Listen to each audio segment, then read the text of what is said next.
Hi viewers, welcome to our channel. ప్రస్తుతం మనతో పాటు మంది రామారావు గారు సీనియర్ జర్నలిస్ట్ ఉన్నారు. వారితో ఒకసారి మాట్లాడదాం. సార్ నమస్కారం. సార్ నమస్తే బాబు. సార్, రోజా గారు యూరోప్ ట్రిప్ లో ఉన్నట్టుగా ఒక ఫోటో సోషల్ మీడియాలో వైరల్ అవుతుంది సార్. సో ఇప్పుడు ఆ ఫోటో పైన విపరీతంగా ట్రోల్స్ నడుస్తున్నాయి సోషల్ మీడియాలో సార్.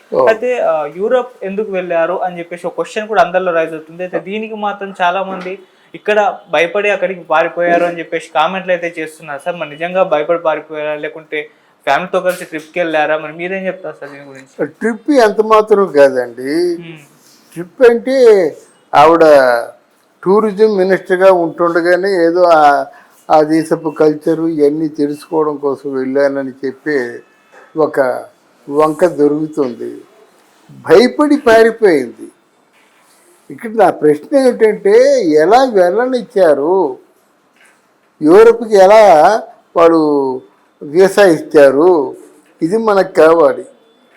యూరోప్ ట్రిప్కి అనుమతి ఎలా ఇచ్చారనే దానికి ప్రశ్నార్థకంగా నిలిచిపోయింది. ఈ లైన్లో వల్లభనేని వంశీ కూడా నిలబడతాడు. ఇన్ని కోట్ల స్కామ్ ఉంది, ఇంత అవినీతి ఉంది, ఇంత భూ కబ్జా ఉంది. వైఎస్ఆర్ పార్టీలో ఎవరూ చేయనటువంటి అవినీతికి అక్రమాలకి పాటుపడింది. అటువంటి వ్యక్తిని ఎలాగండి వాళ్ళు వెళ్ళే అవకాశాన్ని కల్పిస్తారు? దీని వెనక ఎవరున్నారు? ఇది అందరిలో జరుగుతున్న చర్చ. పోనీ ఆ యూరోప్లో కూడా ఎక్కడ దొరికిందంటే ఒక క్లబ్బో లేకపోతే కొద్ది గ్రాండ్ మీట్లు జరుగుతుంటాయి, వీకెండ్ పార్టీలు జరుగుతుంటాయి. అట్లాంటి చోట చాలా పొట్టి దుస్తులతో అందాలని ఆరబోసుకుంటూ కనిపించింది రోజా. అందుకే ఇప్పుడు వీళ్ళందరూ వ్యూయర్స్ అందరూ అంత పేటరేగిపోవడానికి కారణం ఏంటంటే ఇదే కారణం, ప్రధానమైన కారణం. తర్వాత ఆవిడ మీద జగన్మోహన్ రెడ్డి గారి మీద ఎంత వ్యతిరేకత ఉందో ఈవిడ మీద కూడా అంతే వ్యతిరేకత ఉంది బాట. అందుకు వాళ్ళకి ఆ ఆనందం మర్చిపోతారండి. చంద్రబాబు నాయుడునేమో జైల్లో పెట్టినట్టయితే మతాపాలు కాల్చడం మర్చిపోతారా? అందువల్ల నువ్వు ఎన్ని మాట్లాడినావు, ఎంత గాయపరిచావు, నీకెంత ఇన్ని బొక్కలు పెట్టుకొని. అందువల్ల ఇది పెద్ద అందరికి కూడా హ్యూమన్ నేచర్ అండి. మా నాయకుడు అచ్చకష్టాలు పడుతున్నప్పుడు నువ్వు సంబరాలు చేసుకున్నావు, నువ్వు భయపడి పారిపోతున్నప్పుడు మేము సంబరాలు చేసుకుంటాము. మా సంబరాలు ఈ ట్రోల్స్ ముఖంగానే ఉంటాయి. అదే సమాధానం వాళ్ళకి. అయితే ఒకటి, ఈ మధ్య వంగలపూడి అనిత ఇచ్చిన స్టేట్మెంట్ కూడా నాకు కొంత ఊరట కనిపించింది. నాలాంటి వాళ్ళకి మేము ఎవరిని విడిచిపెట్టం, విదేశాల్లో ఉన్నప్పుడు కూడా గాలించి పట్టుకొస్తాం, సరైన శిక్ష వేస్తామనే స్టేట్మెంట్ నాకు బాగా నచ్చింది. మీరు విదేశాలు పారిపోయిన బాతుల్లో పట్టుకోవడం పెద్ద కష్టం కాదు. యూరోప్ కూడా చేస్తారు, ఆ ప్రాంతం తెలుసుకుంటారు, ఎవరు నమ్మకమైన వాళ్ళ చేత ఫోన్ చేయిస్తారు, ట్రేస్ అవుట్ చేస్తారు. అక్కడ యూరోప్ పోలీసులు ఫోన్ చేస్తారు, వాళ్ళు డైరెక్ట్గా ఫ్లైట్కి బుక్ చేసేసి ఇక్కడ పంపించేస్తారు అన్నమాట. ఎక్కడికి ఇంటికి వెళ్దు. సరాసరి మన కన్సర్న్డ్ హోమ్ మినిస్టర్ పేషెంట్కే రావాల్సి ఉంటుంది, వచ్చి సంజయ్కి చెప్పుకోవాల్సి ఉంటుంది అన్నమాట. ఇంత కథ ఉంది. ఈ కథని మర్చిపోయి ఆవిడ ఇష్టానుసారంగా మసలాలంటే కుదరదండి. ఓకే సార్, ఇప్పుడు మరి యూరోప్ నుండి రోజా గారు అసలు ఇండియా తిరిగి వస్తారా, లేకుంటే అక్కడే ఉంటారా సార్? అదే మీరు యాక్షన్ తీసుకున్నారు కదా, అదే కదా చెప్తున్నాను. వంగలపూడి అనిత గారు ఈ నేరస్తులు అనిపించుకున్న వాళ్ళు, అక్రమార్జన సంపాదించే వాళ్ళు, అవినీతి పాల్పడిన వాళ్ళు, భూ కబ్జాలు చేసిన వాళ్ళు, అంటే సంఘ విద్రోహ శక్తుల్ని ఎవరిని కూడా విడిచిపెట్టం. విదేశాల్లో ఉన్నా సరే గాలించి తీసుకొస్తాం, శిక్షలు వేస్తామని చెప్తుంది ఆవిడ. అది ఏంటంటే ప్రతి ఒక్కరు కూడా కొంచెం అది సింహస్వప్నంలాగా ఉంటుందన్నమాట. ఆ మాట విన్న తర్వాత కూడా విదేశాల్లో ఉన్నట్టయితే ఇంకోటి ఉంది. అక్కడ విదేశాల్లో తను ఒక కల్ప్రిట్ అని తెలిసినట్టయితే అక్కడ విదేశాల వాళ్ళు ఈ మీద ఒక అనుచితమైన ముద్ర వేస్తారు. ఇన్ని ప్రమాదాలు ఉన్నాయి కనుక వచ్చేస్తారండి, ఎక్కడ పోతున్నారు, తప్పకుండా వచ్చి తను జైలుకి వెళ్ళవలసిందే. అది తర్వాత ఏదైనా పొలిటికల్ ఇన్ఫ్లుయెన్స్ చేయించుకుంటే ఆవిడ సామర్థ్యం. అప్పుడే జనసేన వాళ్ళు బోర్డు పెట్టేశారు, రోజా మాత్రం వద్దని చెప్పి. అలాగే బోర్డులు పెట్టేవాళ్ళు ఎంతో ఉండొచ్చు, స్వాగతించే వాళ్ళు కూడా ఉండొచ్చు. మనం ఏం చెప్పుకుంటాం?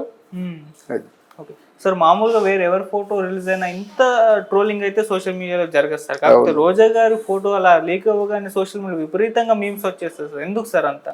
దీనికి కారణం ఏమిటంటే ఆవిడ తాలూకు చేష్టలండి. ఆవిడ జనం దగ్గర ప్రవర్తించిన తీరు, ఆవిడ సహనాయకులతో ఉన్నప్పుడు మసలుకున్న తీరు, ఇవి ప్రేక్షకులు చూస్తున్నారు కదా, ప్రజలు చూస్తున్నారు కదా. ఎక్కడెక్కడ ఏ రథం మీద నువ్వు ఎలాగున్నావో, ఎలాగ రథాన్ని నడిపించావో, ఎలాగ తోలావో అన్నీ చూశారు. నీ ముందున్నది ఎవరో, వెనుకున్నది ఎవరో, ఇవన్నీ తెలుసు. జనవాణి కార్యక్రమంలో నువ్వు చేసింది ఏంటి? కుర్రగారిని రెచ్చగొట్టలేదు. చూపుడు వేళ్లతో వారికి ఒక వాత్సాయన కామ సంవత్సరాల్లో ఉన్నటువంటి ఒక సంకేతాన్ని పంపించేవంటే పిల్లలు రెచ్చిపోరండి. చూపుడు వెళ్తూ నువ్వు నీ తాలూకు తెలివితేటలు ప్రదర్శిస్తావా? రండిరా నన్ను రేపు చేయండి అంటావా? నువ్వు ప్రవోక్ చేసినట్టు కాదు. నిజానికి రేపుకు గురైతే నువ్వేమవుతావు? అందువల్ల ఇవన్నీ ఆవిడ చేసుకుంది మాట. ఆవిడ చేసుకుంది కాబట్టి ఈరోజు ఇలా ప్రజలు పేటరేగిపోతున్నారు. అది చంద్రబాబు నాయుడునేమో జైల్లో పెట్టినట్టయితే మతాపాలు కాల్చడం మర్చిపోతారు. అందువల్ల నువ్వు ఎన్ని మాట్లాడినావు, ఎంత గాయపరిచావు, నీకెంత ఇన్ని బొక్కలు పెట్టుకొని.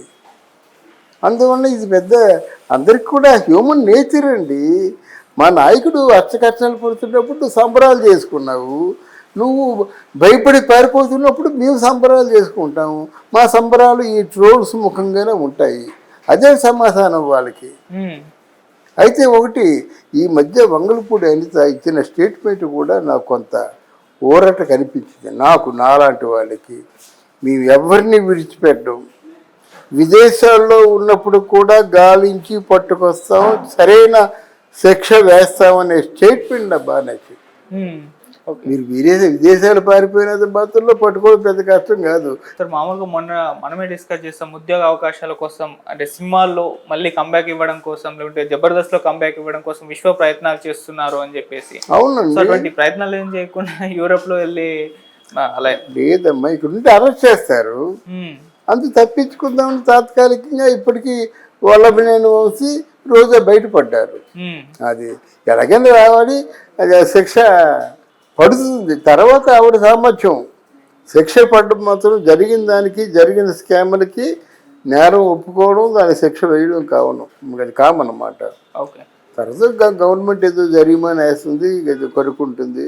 లేకపోతే ఇంకెవరైనా రాజకీయంగా పెద్ద ఇన్ఫ్లుయెన్స్ ఉన్నట్టయితే ఆ ఇన్ఫ్లుయెన్స్ ఉపయోగించుకుంటుంది. ప్రజాస్వామ్యంలో ఏది అసాధ్యం కాదు, ఏది సాధ్యం కాదు. ఓకే. అండ్ సార్, రోజా గారి సన్నిహితులు మాత్రం ట్రిప్కి వెళ్ళారు ఫ్యామిలీతో, అలా సరదాగా, దాన్ని అనవసరంగా రూమర్స్ స్ప్రెడ్ చేస్తున్నారు అని అంటున్నారు సార్. అంటే ట్రిప్కి వెళ్ళాలంటే ఆవిడ టూరిజం మినిస్టర్గా ఉంటుంది కానీ వెళ్ళొచ్చు కదా. ఈ డబ్బులు ఎందుకు పక్క? ట్రిప్కి వెళ్ళాలంటే మామూలు మాటల దగ్గర వెళ్ళి వచ్చేసరికి ఒక 50 లక్షలు ఆవిడ షాపింగ్కి, గీపింగ్కి. ఆవిడ జాబు తక్కువ ఉంటుంది కదా. డబ్బున్న వాళ్ళు ఊరికే ఉండరు. అంటే ఒక 10 లక్షల రూపాయలు వాళ్ళు ట్రిప్ అయితే 40 లక్షల రూపాయలు షాపింగ్ చేస్తారు. అందులో కూతురు ఒకటి ఉంది, నగలు కొనుక్కోవాలి, కొడుకు ఒకటి ఉన్నాడు, వాడేదో వాళ్ళకి కావాల్సింది కొనుక్కుంటాడు. ఆవిడ ఉంది, ఆవిడకి ఇంకా నగల మీద మూతి తీరలేదు, కేజీల కొద్దీ బంగారం ఉన్నప్పటికి కూడా. అందువల్ల ఆవిడ టూరిస్ట్ మినిస్టర్గా ఉంటుండగానే అది వెళ్ళవలసింది.